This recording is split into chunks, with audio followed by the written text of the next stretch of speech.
512호로 올해의 마지막 책이 신명기로부터 시작이 됩니다.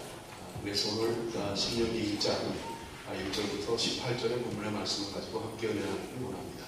매일 성경을 받지 못하시는 분들은 예배 끝난 다음에 나가실 때 한 번씩 가져가셔서 큐티하는 데 사용해 주시면 감사하겠습니다. 여러분, 신명기라는 이 책은, 이 말은 여러분 사실은 한문이죠. 한글의 신명기가 아닙니다. 한문입니다. 그런데 좀 띄워주세요.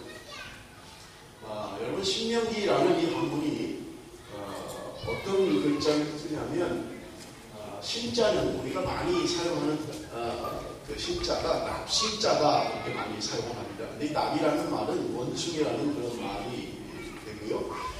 다른 또 신자를 사용하는 게 있는데 같은 말이지만 납신 말고 편신이라는 그런 또 신자를 사용합니다. 그래서 신방이다라고 할 때 이 편신을 사용합니다. 신혼부부가 신방에 들어갔다 이야기하잖아요. 편신. 요를 이렇게 펴는 새로운 방이다. 그래서 신방을 그렇게 이야기하고요. 또 하나 다른 말이 있는데 말할십니다. 이렇게 이야기합니다. 그래서 오늘 이 신명기라고 하는 이 말을 할 때 펼신도 아니고 납신도 아니고 말할신을 사용하고 있는 것을 우리가 볼 수 있습니다. 그 다음에 명자입니다.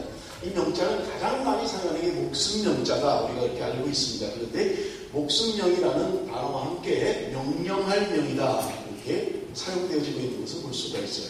오늘 신명기라고 할 때 이 명자는 명령할 명을 사용하고 있습니다. 그 다음에 기는 우리가 다 똑같이 사용하니까 기록할 기. 그래서 말할 신, 명령할 명, 기록할 기. 이걸 해석을 하면 하나님이 말씀하신 명령을 기록한 책이다. 그것이 바로 신명기다. 여러분 이렇게 이해를 하시면 되겠습니다. 그런데 여러분이 신명기라고 하는 우리 한문을 그대로 옮겼잖아요. 우리가 성경을 번역할 때 한문 성경을 한글 성경으로 번역한 거예요. 그러면 이 한문 성경은 뭘 가지고 번역을 했을까요? 그것은 한문 성경은 영어 성경을 가지고 번역을 했습니다. 영어 성경을 가지고. 근데 그러면 영어의 신명기는 뭘까요? 여기 이미 다 올려, 다음에 나눠서 올려줘야 되는데 질문에도 답이 너무 다 나와 있습니다. 여러분, 영어로 신명기는 듀트로노미라고 이렇게 이야기합니다. 신명기는 듀트로노미다 이렇게 이야기를 해요. 근데 듀트로노미라고 하는 이 단어는 어디서 파생이 되냐면 헬라어인 듀트로노미온이라는 단어에서 파생이 됐습니다. 그러면 이 듀트로노미온이라는 그 말의 뜻이 의미가 뭐냐면 여기 기록이 되어 있죠. 여기 제2의 율법이다. 제2의 율법이다라는 의미로 듀트로노미온이라고 그렇게 의미를 가지고 있고요. 그 말에서 영어가 그대로 옮겨서 듀트로노미라고 신명기를 번역을 한 거예요. 자, 그러면 여러분 이 듀트로노미온이라고 하는 말이 무슨 뜻일까요? 좀 넘겨주시겠어요? 그거밖에 없나요? 여러분, 듀트로노미온이라는 말은 신명기를 번역을 할 때 히브리 성경을 가지고 헬라어로 번역한 거예요. 그 성경이 뭐냐면 우리가 많이 알고 있는 70인역이라고 하는 그 번역 성경이 바로 히브리어를 헬라어로 번역을 한 것입니다. 왜냐하면 예수님 당시에 히브리어를 거의 사용하지 않았어요. 여러분, 우리가 한국말 지금 사용하고 있는 것은 세종대왕이 만든 한글이 아닙니다. 그죠? 그런 고어는 우리가 지금 사용하지 않아요. 우리가 한글을 사용하고 있지만 세종대왕이 창제한 한글은 지금 사용하고 있지 않다는 말입니다. 다시 말해서 예수님 당시에 그들이 주로 사용했던 것은 로마를 중심으로 한 헬라 언어를 사용했어요. 그러니까 그 헬라 성경이 필요한데 히브리 성경이, 구약 성경이 히브리어로 되어 있는 거예요. 많이 사용하지 않는 언어를 그대로 보존하고 있는 거예요. 그러니까 그것을 번역할 필요가 있었고, 그래서 히브리 성경을 헬라 성경으로 옮긴 최초의 번역 성경이 뭐냐? 바로 70인역이라고 하는 거예요. LXX. 여러분 로마자 숫자를 쓸 때 50은 L 이렇게 하잖아요. 그게 없나요? 그 다음에 10은 X잖아요. 그죠? 그래서 60 그러면 로마자로 표시할 때 LX 이렇게 표현합니다. 70은 뭐냐? LXX. X 두 개를 하죠. 80은 뭐냐? L 하나, X 세 개. 이게 80이에요. 로마 숫자를 이야기하는 것입니다. 그래서 70인역 그럼 LXX역 이렇게 이야기를 해요. 그게 무슨 말이냐면 라틴어로 셉투아진트라는 말입니다. 이 셉투아진트라는 말은 라틴어로 70이라는 말이에요. 그럼 왜 70이라는 말이 나왔냐 하면 12지파 가운데 성경을 번역할 때 히브리어 기독교에서 헬라어로 번역을 할 때 12지파에서 한 지파에 6명씩 뽑았는데 그게 72명이 됩니다. 그 사람들이 모여서 히브리어를 헬라어로 번역하면서 70일 동안 번역을 한 거예요. 그래서 70인역이다. 72인역인데 둘을 빼고 그냥 쉽게 기억하기 위해서 70인역이다. 그것을 다른 말로 하면 셉투아진트역이다. 그렇게 이야기를 하는 거예요. 자, 그러면 셉투아진트의 히브리어를 헬라어로 번역한 70인역의 신명기를 뭐라고 표현했냐면 드트로노미온 이렇게 표현했다는 말이에요. 그거를 영어가 번역할 때 드트로노미 그대로 번역한 거예요.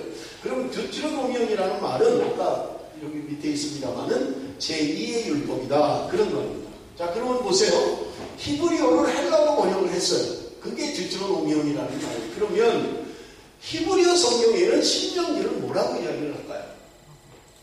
그것 때문에 지금 여러분 좀 어려운 글자 자꾸 보여주세요. 그 다음 좀 보여주세요.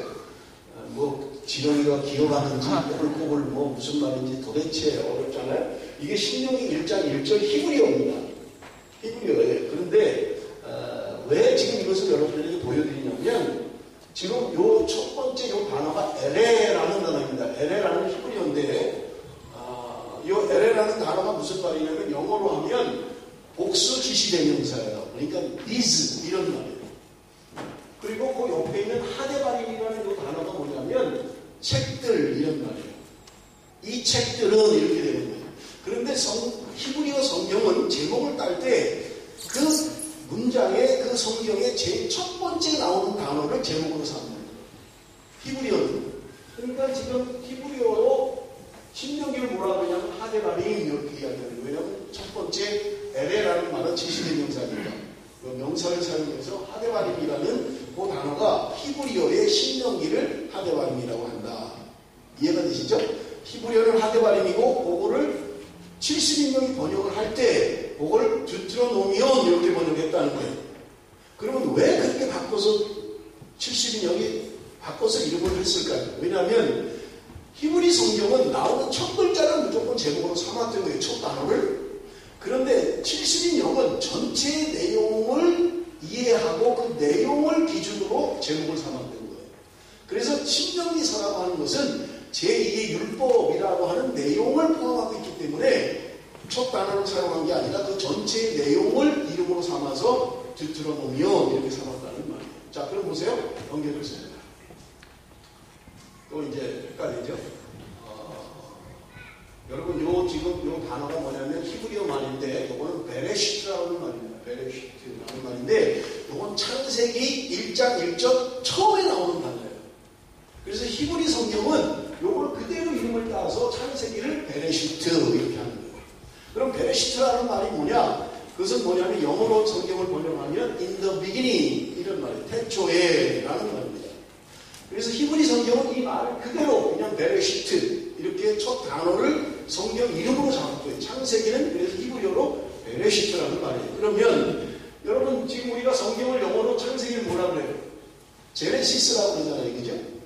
우리 창세기라고 한문으로 하지만 여러분 영어 성경에는 제네시스 이렇게 되어 있어요. 그럼 이 제네시스라는 영어 창세기 이름이 어디서 왔느냐? 헬라어 제네시스에서 그대로 옮긴 거예요.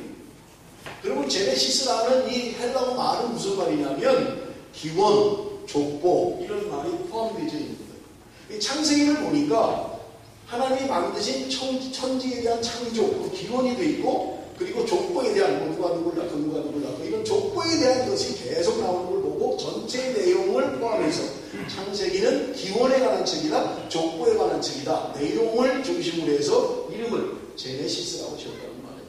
그 헬라어 말을 그대로 영어 성경이 이름을 그대로 옮겨온 거예요. 그래서 창세기는 제네시스다. 영어 성경을 찾으면 사전을 찾으면 창세기 이러면 제네시스 이렇게 나와요. 그리고 신명기는 드트로노미 이렇게 되어 있는 거예요. 그건 뭐냐면 70인역에서 설명할 때 이것을 제2의 율법이라는 의미로 그렇게 신명기를 내용을 이해하고 그 내용 신명기 전체 내용이 제2에 대한 제2의 율법에 대한 내용이기 때문에 이름은 드트로노미온 이렇게 하고 영어는 그대로 드트로노미 이렇게 번역을 했다는 말이에요. 그래서 신명기 영어 성경은 드트로노미 이렇게 여러분 이해하시면 됩니다. 지금 왜 지금 이야기를 하냐면요. 왜 성경이 신명기라는 성경을 전체적으로 이해하고 그 이름을 제2의 율법이라고 했을까 하는 것 때문에 말씀을 드려요. 분명히 그 안에 하나님의 율법에 대한 말씀이 있긴 하지만 왜 제2의 율법이다 이렇게 이름을 지었느냐 하는 것입니다. 여러분 한번 우리 성경을 찾아봅니다. 여러분 우리 본문 오늘 읽은 말씀 1절 말씀으로 우리 한번 같이 읽습니다. 1절 말씀 다 같이 읽습니다. 시작.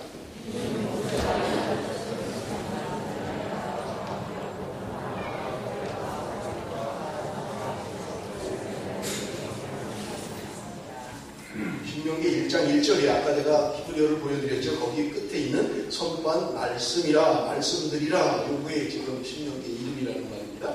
자, 그런데 보세요. 이스라엘 무리에게 선포한 하나님의 말씀이다 라고 이야기하고 있어요. 이게 제2의 율법이라는 거예요. 여러분 그런데 여러분 신명기서 내용을 보면 새로운 내용이 없어요. 하나님이 이미 40년 전에 시내산에서 그들에게 주었던 율법의 내용이 그대로예요. 그런데 지금 이 내용을 다 읽고 나서 제2의 율법이다 이렇게 이름을 지었다는 거예요. 새로운 내용이 없다고요. 똑같은 내용이에요. 그렇다고 해서 지금 이스라엘 백성들이 가나안에 들어가서 이제 우리가 알고 있잖아요. 정탐꾼을 보냈고 그 다음에 그들이 40일 동안 정탐하고 돌아와서 10명은 가문들이 죽는다 메뚜기 같다라고 얘기했고 2명은 여호수아 갈렙은 들어가자 그들은 우리의 밥이다 라고 이야기했어요. 그 이야기를 들은 이스라엘 백성들이 원망하고 하루 종일 밤을 새도록 활동하는 거예요. 그래서 하나님께서 40일 동안 정탐한 것을 하루를 1년으로 계산해서 40년 동안 광야에서 방황하게 합니다. 그리고 지금 이 광야이 끝나고 40년 광야 생활이 끝나고 정탐꾼을 보내던 가데스 바네아라는 곳에 다시 도착을 하는 거예요. 여러분 그것을 지금 오늘 본문이 이야기하고 있는데 3절 말씀 우리 한번 같이 읽습니다. 3절 말씀 다 같이 한번 읽어봅니다. 시작.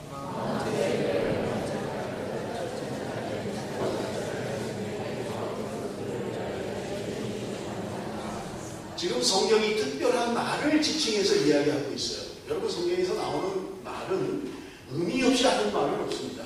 기분대로 붙이는 거 아니에요. 분명한 의미를 가지고 있어요. 그런데 지금 이 모세가 이 말씀을 전하는 때가 언제였냐면 40째 해 11째 달 그 달 첫째 날이었다 이렇게 이야기합니다. 여러분 40째 해라는 말은 40년 11째 달 11월 첫째 날 1일 40년 11월 1일에 모세가 지금 이 이야기를 하고 있다는 이야기예요. 그러면 이스라엘의 역사가 얼마나 깁니까? 애굽에서 산 것만 해도 벌써 430년을 살았잖아요. 그런데 지금 역사는 기록하기를 40년 11월 1일이라고 이야기하고 있다. 적어도 그들에게 있어서 지금 40년 전에 특별한 일이 있었다는 거예요. 그것을 지금 역사의 기원으로 삼고 있는 거예요. 여러분 우리 한국 역사도 그렇잖아요. 태양력으로 이야기하면 여러분 2012년 11월 4일 오늘이 그렇잖아요. 그런데 한국은 단기 4천 몇 년, 제가 단기 몇 년인지 모르겠어요. 한국의 역사를 이야기할 때 단기 4563년 이렇게 하는 걸 뭘 가지고 하는 거예요? 뭐가 4536년이라는 게 학생들 단기 이런 게 뭐예요? 우리 한국이 생긴 게 아시죠? 단군이 시작한 날을 기점으로 해서 한국의 역사가 시작됐다고 보는 거예요. 일본도 마찬가지잖아요. 태양력을 사용하지만 그들은 뭐 명칭신 몇 년 무슨 뭐 그런 특별한 어떤 날을 기준으로 해서 일본의 역사를 이야기하고 있잖아요. 이스라엘이라고 하는 나라는 지금 40년 전에 모세가 이 설교를 하기 40년 전에 특별한 일이 있었는데 그것을 이스라엘 역사의 기원으로 삼고 있다는 말이에요. 그게 뭐예요? 홍해를 걷는 거예요. 이스라엘 백성들이 홍해를 걷는 사건을 지금 이 새로운 이스라엘의 역사로 시작해서 지금 모세가 이야기하는 때가 언제냐? 홍해를 건넌 후로부터 40년 11월 1일째 되는 날 지금 이스라엘 백성들에게 마지막 고별 설교를 하고 있는 내용이 신명기라는 말이에요. 자, 그럼 보세요. 그들이 이미 홍해를 건너서 가데스 바네아라는 곳에 도착을 했습니다. 우리 고다음 2절 말씀 한번 같이 읽어볼까요? 2절 말씀 읽습니다. 시작.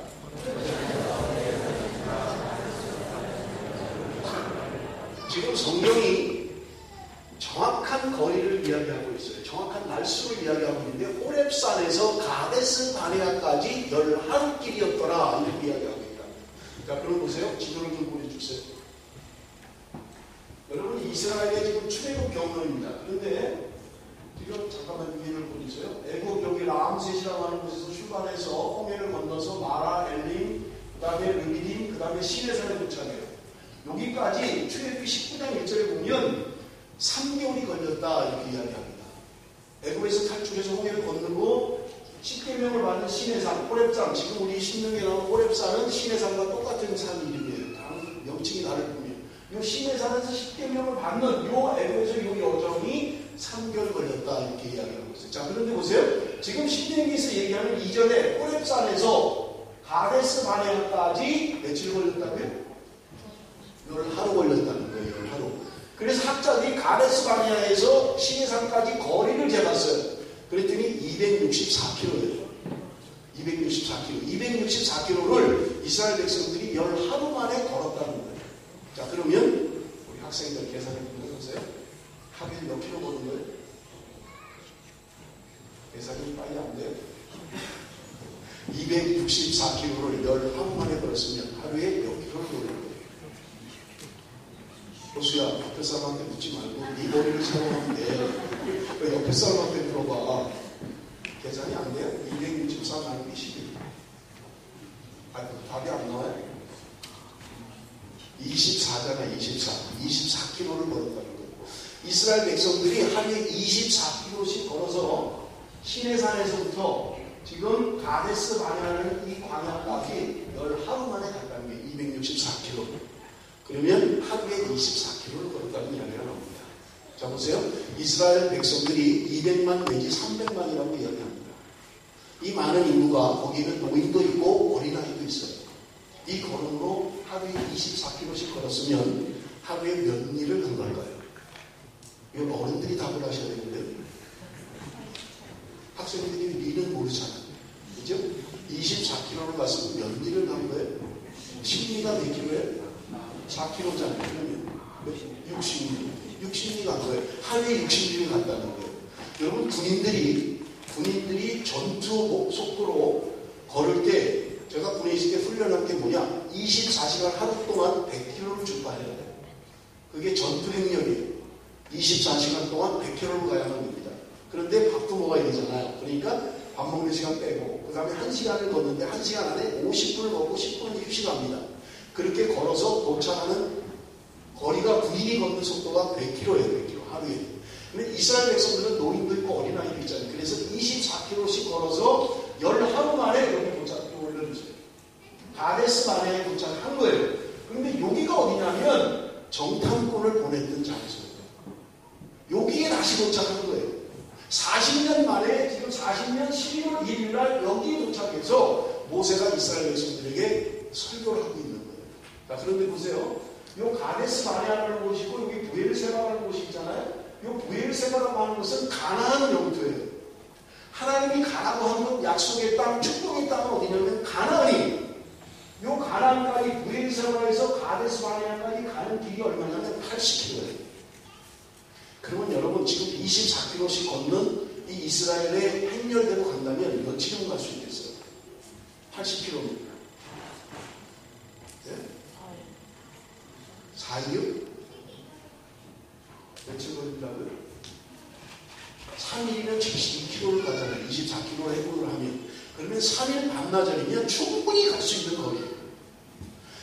그들이 지금 3개월 동안 고생해서 시내산 도착했고 지금 가데스 바네아까지 열하루 걸렸으니까 3개월 보름 동안 온갖 고생을 하면서 여기 도착한 거예요. 처음 했을 때.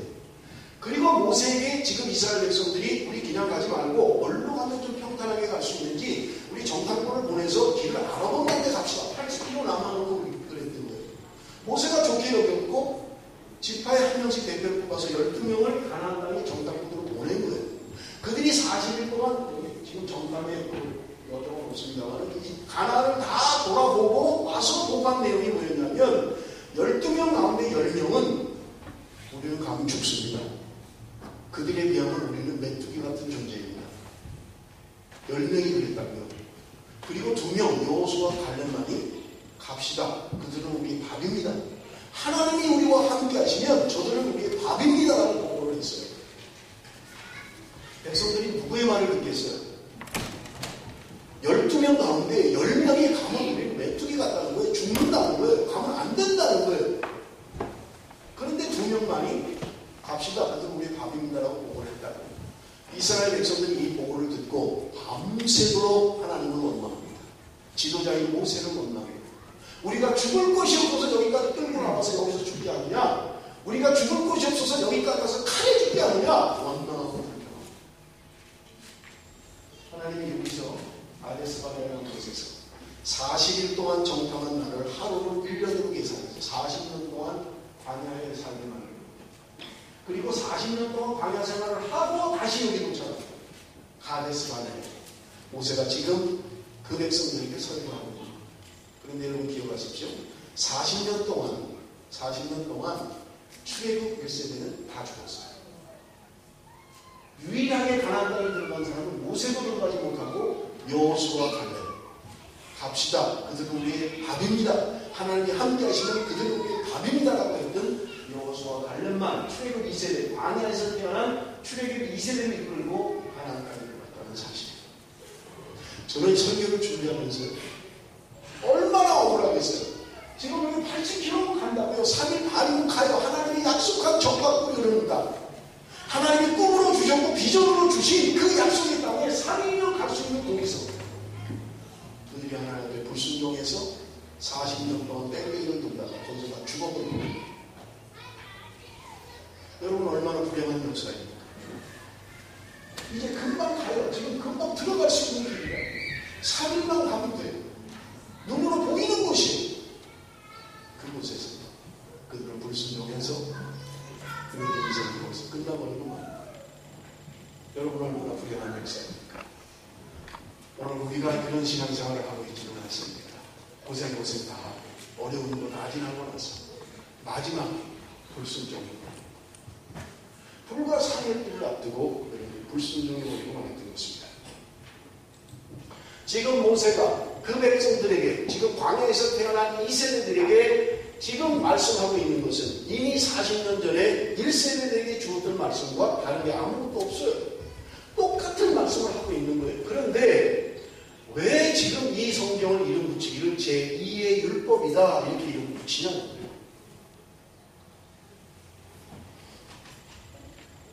어느 목사님이 새로 부임을 하셨어요. 교회에. 그래서 처음 설교를 하는 거예요. 그러니 교인들이 얼마나 기대를 하고 있겠습니까? 목사님이 설교를 아주 은혜스럽게 잘했어요. 성도들이 아멘 아주 은혜스럽게 됐어요. 그들이 예배를 마치고 나니까 우리 목사님 잘못이었지, 말씀 좋지, 정말 좋다, 이제는 열심히 한번 해보자, 다들 그렇게 한 거예요. 그런데 두 번째 주가 됐어요. 부임하고 둘째 주가 됐는데 설교 제목이 똑같고 설교 본문이 똑같아요. 설마 그랬는데 아니나 다를까 지난주에 했던 설교를 똑같이 하시는 거예요. 성도들이 이야기하기를 목사님이 착각을 하셨나? 기억을 못 하시나? 그리고 두 주는 그냥 들었어요. 셋째 주가 됐는데 또 똑같은 설교에 또 똑같은 본문이에요. 그리고 또 똑같이 설교하시는 거예요. 성도들이 웅성웅성거리기 시작합니다. 치면가봐. 2주 보면 웅성웅성거리기 시작합니다. 아무리 없어요. 문제는요, 넷째 주가 됐는데 또 똑같은 본문에 또 똑같은 설교를 하는 거예요.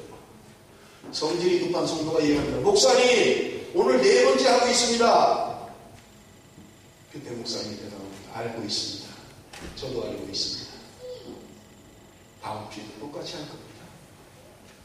여러분이 말씀을 듣고 말씀대로 삶을 바꾸지 않는 한, 여러분이 말씀을 듣고 말씀에 순종하지 않는 한, 저는 또다시 설교할 겁니다. 여러분, 설교는 정보를 얻는 시간이 아닙니다. 설교는 지식을 얻는 시간이 아닙니다. 새로운 정보를 얻고 새로운 지식을 얻는 게 설교라면 날마다 새로워야만 됩니다. 그러나 설교는 지식을 얻는 시간이 아닙니다. 경제 동향을 아는 시간이 아닙니다. 정치 동향을 아는 시간이 아닙니다. 하나님의 말씀을 선포하는 시간입니다. 하나님의 말씀을 듣고 여러분이 바꾸지 않는다면, 여러분이 고치지 않는다면 저는 다음 주에 또 같은 설교를 할 겁니다. 저희 집사람이 종종 저한테 이야기해요. 우리 집사람이 없네요. 여보, 했던 말 좀 또 하지 마. 다 아는 거예요. 제가 속으로 그래도 할 겁니다. 하나님의 말씀이라면 해야 됩니다. 왜 제2의 율법이라고 이야기할까요? 똑같은 말씀인데 이미 주셨던 말씀을 똑같이 하는데 왜 신명기를 제2의 율법이라고 하고 있는가? 듣는 것이 중요한 게 아니고 아는 것이 중요한 게 아니고 이스라엘 백성들이 혹시 말씀을 잊어버릴까 봐 강조하는 게 아니에요. 이제 새로운 땅 가나안에 들어가서 새로운 삶을 살라고 새롭게 주시는 말씀도 아니에요. 똑같은 말씀이에요. 이미 그들이 받았던 말씀 그대로 주시는 거예요.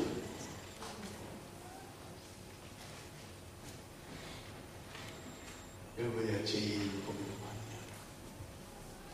말씀을 듣는 게 중요한 게 아니라 말씀대로 실천하는 것, 말씀에 순종하는 게 중요한 겁니다. 제2의 율법이다 이렇게 이야기하고 있는 것입니다. 사랑하는 성도 여러분, 우리는 매주마다 설교를 듣습니다. 설교를 듣고 은혜 받는 것으로 끝나버리면 안 돼요. 여러분의 삶이 바뀌어야 되고요. 말씀대로 살아야 되고요. 돌이키셔야 합니다. 그거를 지금 모세가 신명기서를 통해서 이스라엘 백성들에게 강조하고 있는 거예요. 40년 전에 너희의 조상들이, 너희의 아버지들이, 너희의 부모님들이 하나님의 말씀에 불순종해서 하나님이 꿈을 주시고 비전을 주셨지만 그들은 불순종함으로 들어가지 못한 것을 기억해요. 하나님의 말씀대로 살아야 됩니다. 하나님의 말씀에 순종해야 됩니다. 여러분, 그것이 지금 모세가 설교하는 내용이 신명기서인 것입니다. 여러분, 우리가 아는 것처럼 모세는 약속의 땅에 들어가지 못했어요. 그들에게 설교하는 것으로 마지막으로 느보산에 올라가서 결국 그는 생을 마감하게 됩니다. 성경은 이야기합니다. 그의 눈이 흐리지 않았다. 그의 발목의 힘이 약해지지 않았다고 성경은 이야기하고 있는 것입니다. 지금 무엇을 이야기하고 있는 거예요? 지난 철야 때 여러분 제가 19절로 33절의 부분의 말씀을 가지고 철야 때 은혜를 나눴잖아요. 왜 그들이 실패했습니까? 그것은 그들이 보지 말아야 할 것을 봤기 때문에 그래요. 듣지 말아야 할 것을 들었어요. 바른 방향으로 가지 방향을 잃어버린 거예요. 하나님이 주신 약속의 땅 가나안, 젖과 꿀이는 하나님의 비전의 땅에 가라고 했음에도 불구하고 그들은 현실이라는 것 때문에 지금 눈앞에 닥친 현실 때문에 그들의 방향을 잃어버린 거예요. 여러분, 그들이 보지 말아야 할 것을 본 거예요. 너무 큰 사람들을 봤어요. 그 가나안에 있는 아낙자손들을 본 거예요. 장대한 사람, 용맹한 사람들을 본 거예요. 그런데 여러분, 그들은 문제를 정확하게 보았지만 문제를 보는 게 중요한 게 아니라 문제 너머의 문제를 해결하시는 하나님을 보지 못합니다. 여호수아 갈렙은 그들 눈에도 아낙자손은 커 보였고 용맹스러워 보였습니다. 그러나 여호수아 갈렙 속에 하나님을 보았더라고요. 하나님이 우리와 함께 하시면 그들은 우리 방이다. 이런 믿음의 고백이 이루어졌던 것입니다. 그들은 듣지 말아야 할 것을 들었어요. 갔다 와서 불평하고 원망하는 소리를 듣던 거예요. 여호수아의 갈렙 말을 듣는 게 아니라 원망하고 불평하는 그 이야기를 들은 거예요. 제가 처음에 때도 이야기했습니다만 언제나 부정적인 말은 과장됩니다. 문제를 키워요. 문제 자체는 별거 아닌데 문제를 자꾸 크게 만들어요. 그래서 그들의 성곽이 하늘에 닿았다. 아니, 성곽이 하늘에 닿는 생각이 어디 있겠어요? 문제를 과장하는 게 자꾸 크게 만드는 거예요. 문제 자체는 별것도 아닌데 말을 하면서 자꾸 문제를 크게 만드는 거예요. 우리 큰일 났어.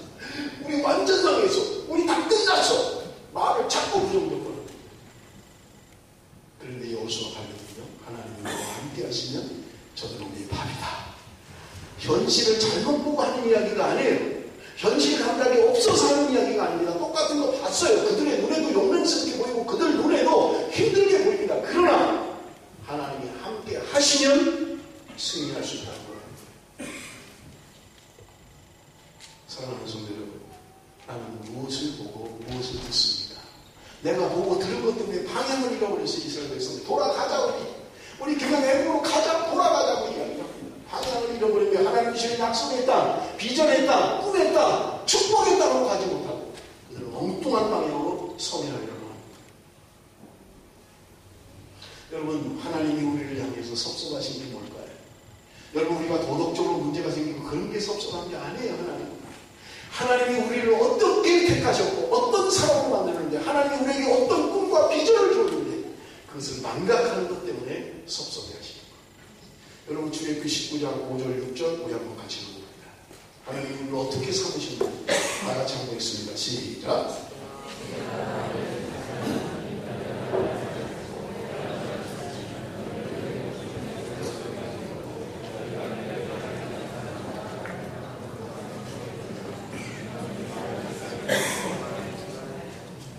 이것이 이스라엘을 구원하시는 하나님의 계획인 거예요.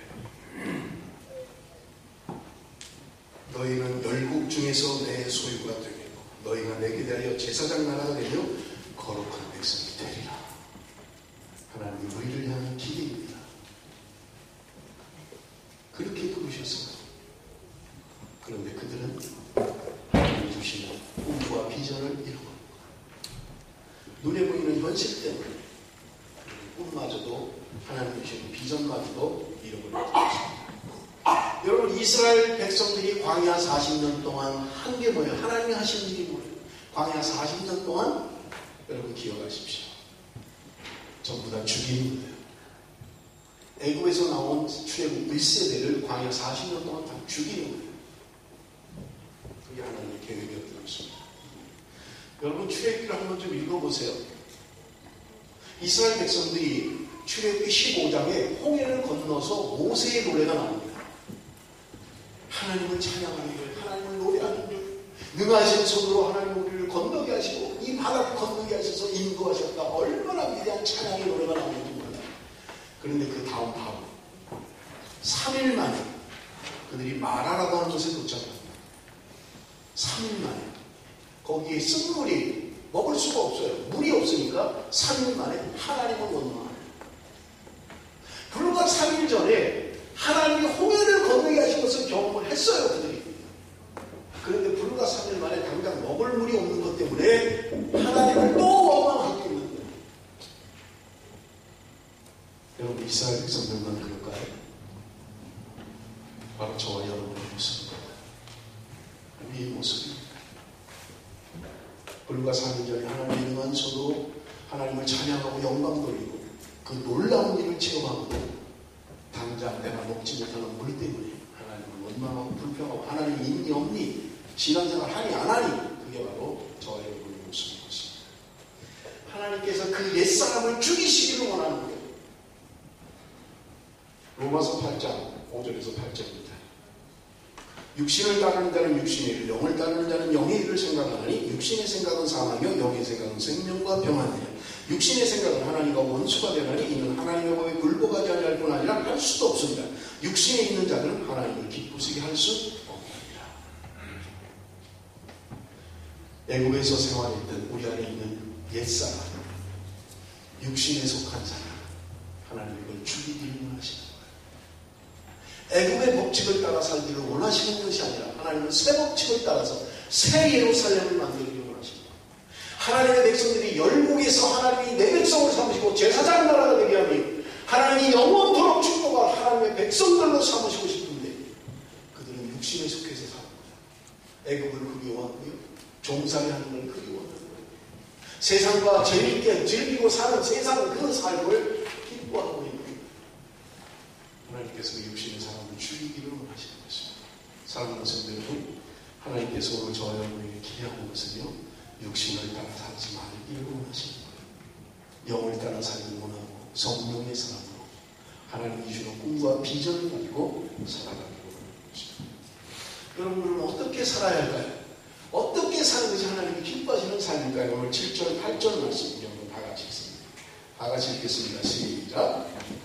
영향을 돌려 흥정하여 아모리 족속의 산지로 갔고 그 근방 곳곳으로 가고 아라바와 산지와 평지와 네겝과 해변과 가나안 족속의 땅과 레바논과 큰 강 유브라데까지 가라.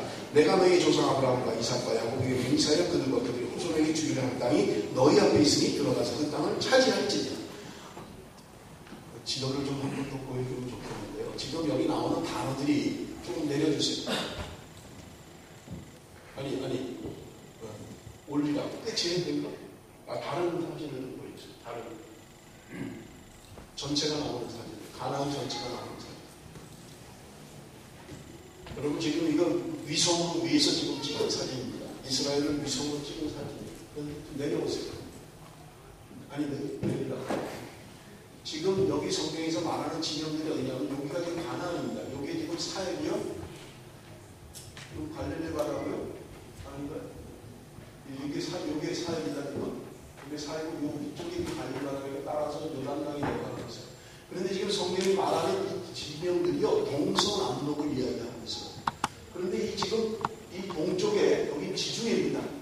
이 지중해와 그리고 오른쪽으로는 저 위에 티그리스강, 유프라테스강까지, 그리고 밑으로는 여기 지금 제가 글자가 나왔는데 여기 바람과가라고 돼 있잖아요. 이쪽 애국 변방 이쪽까지, 그리고 북쪽은 저 위에까지 이스라엘의 영토 가운데 가장 큰 영토를 지금 이야기하고 있어요. 여러분 조금만 올려줄 거예요. 지금 여기 홍해입니다. 홍해 여기 지금 걸프만 전쟁이 일어났던 거고요. 이쪽 옆에가 이집트의 나일강 삼각주고요. 여기 홍해예요. 그런데 지금 이스라엘 영토가 지금 애굽의 경계까지, 그리고 동쪽으로는 그 유프라테스 강까지, 그리고 북쪽으로, 그리고 동쪽으로는 이 지중해까지 가장 큰 영토, 이스라엘의 영토 가운데 가장 큰 영토를 성경이 지금 이야기하고 있는 거예요. 지금 무엇을 이야기하고 있습니까?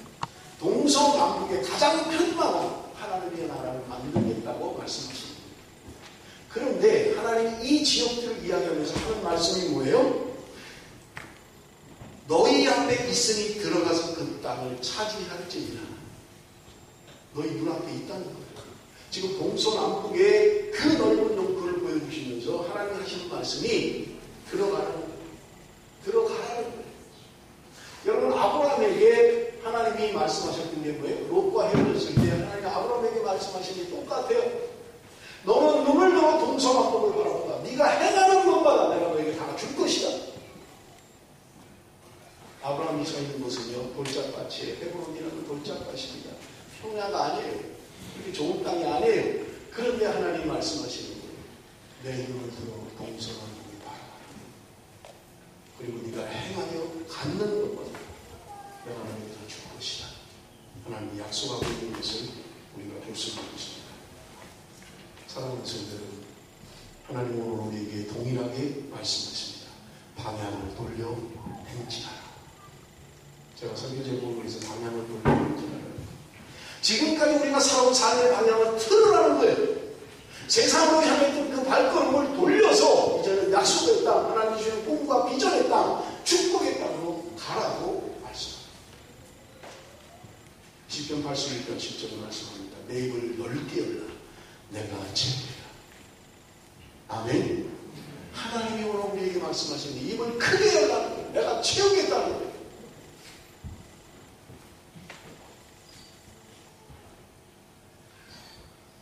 죄송합니다. 우리 노영복지자님 처음 만났을 때 저한테 그랬어요. 꿈이 뭡니까? 호주 10분의 1을 갖는 게 제 꿈입니다. 제가 얼마나 참으셨는지 모르겠어요. 노영복지자. 꿈을 크게 가지셔야 돼요. 꿈을. 그래야 뭐가 이루어지잖아요. 여러분, 뉴욕에 유엔 빌딩이 서 있는 것이 지금도 관광지라고 이야기를 해요. 아름답게 조성된 유엔 빌딩이라고 해요. 그런데 이 유엔 빌딩이 세워지기 전에는 쓰레기 매입장이었어요. 쓰레기 매입장. 사람들이 지나가기를 꺼려하는 곳이에요. 냄새나고요, 벌품 먹고요, 쓰레기 갖다 버리는 곳이니 또 쓰레기 매입장이 얼마나 한 거예요. 여기 밑에 스프링밸리로 쭉 내려가면 거기도 쓰레기 매입장이 있어요. 지나가면 여름에는요 얼마나 냄새가 나는요. 바람이 불면요 그게 얼마나 멀리까지 냄새가, 썩는 냄새가 나요. 사람들이 다 기피하는 곳이에요. 그런데 여러분, 윌리엄 젤리언 돌프라고 하는 사람이 그 쓰레기 매입장에서 꿈을 꿨어요.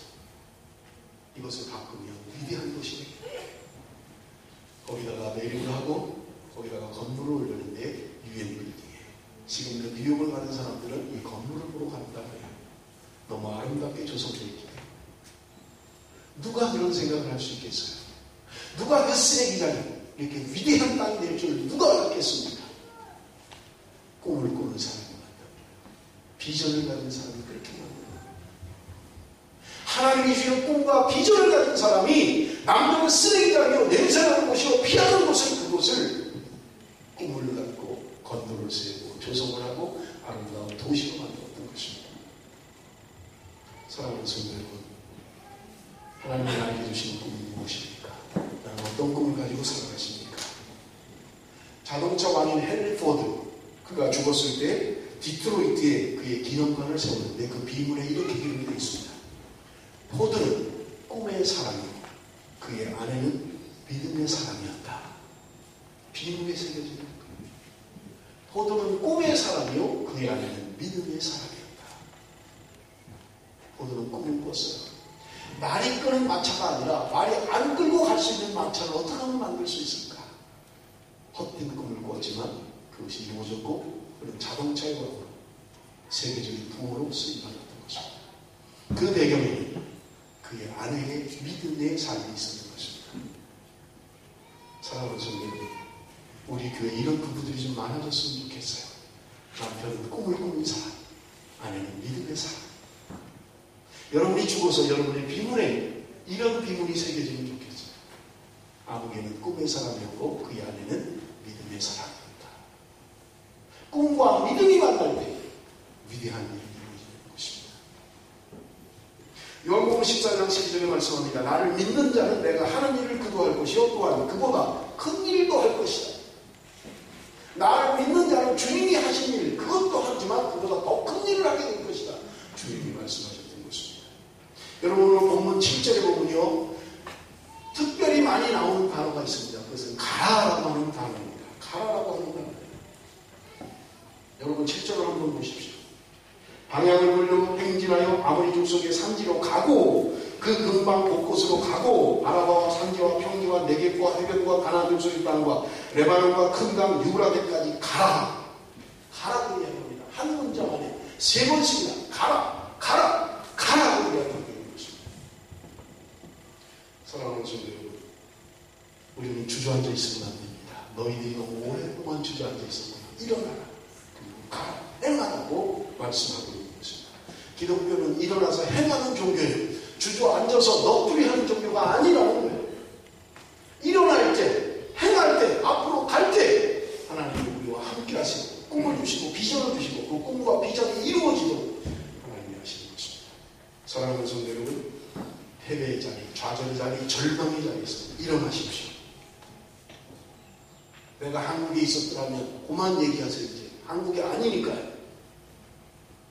이곳에서 안 되는 영어 가지고 이곳에서 여러분 일어나십시오. 그리고 걸으십시오. 성경은 곳곳에서 우리에게 이야기합니다. 내 자리를 들고 일어나라. 내 명상에서 일어나라. 내 불행의 자리에서 일어나라. 너를 묶어놓고 있는 결박을 풀고 일어나라. 너를 막아놓고 있는 돌문을 열고 일어나라. 내 죽음과 절망의 자리에서 일어나라고 말씀합니다. 사랑하는 성도 여러분, 꿈과 비전을 위해서 일어나십시오. 가야 합니다. 오늘 본문 8절 말씀입니다. 8절 말씀 다 같이 읽습니다. 시작.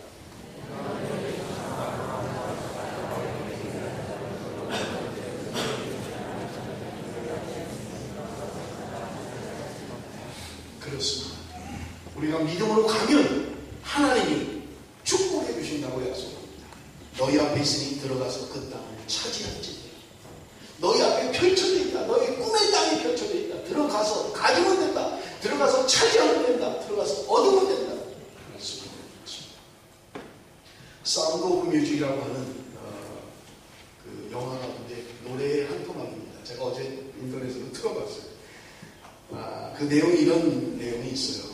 Climb every mountain, ford every stream, follow every rainbow till you find your dream. 이라는 그런 유명한 노래 가사가 있습니다. 무슨 말입니까?